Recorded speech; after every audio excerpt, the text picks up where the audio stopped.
কিবলার দিকে মুখ করে আছে, একামাত চলছে, ওদিকে পাগড়িও পেঁচাচ্ছে, একামাত শেষ হতে না হতে আল্লাহু আকবার।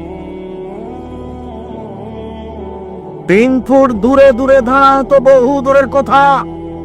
তাই বলেছি 3 ফুট দূরে দূরে প্রমাণ হওয়ার জন্য মুহাম্মদ সাল্লাল্লাহু আলাইহি সাল্লামকে আবার আসতে হবে। যেহেতু কিয়ামত পর্যন্ত তিনি আর কখনো আসবেন না, 3 ফুটের বৈধতাও হবে না।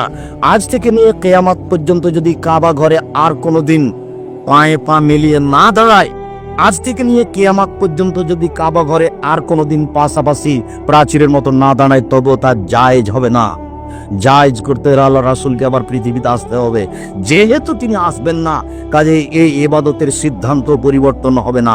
শুনুন, এত সতর্ক মানুষ ছিলেন সাহাবীগণ, এর পরেও তিনি বলতেন, এত সতর্ক সাহাবী তারপরে বলছেন মুআজ জি লব্বাই, মুআজ জি লব্বাই, মুআজ জি লব্বাই।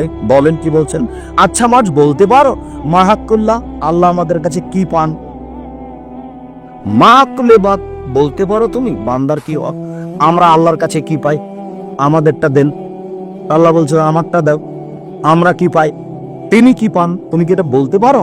জি না, এটা বলতে পারি না। আল্লাহ এবং আল্লাহ রাসূল ভালো জানে। শোনো মাজ, আল্লাহ পায় আমাদের কাছে শিরক না করা, এটাই তার পাওনা। আর আমরা পাই তিনি আমাদেরকে জাহান্নামে দিতে পাবেন না, জান্নাতে দিতে হবে।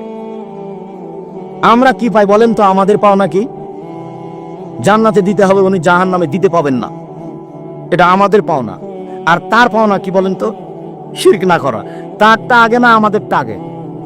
তারটা আগে। যখন শিরক নেই তখনই জান্নাত, যখন শিরক আছে তখনই জাহান্নাম।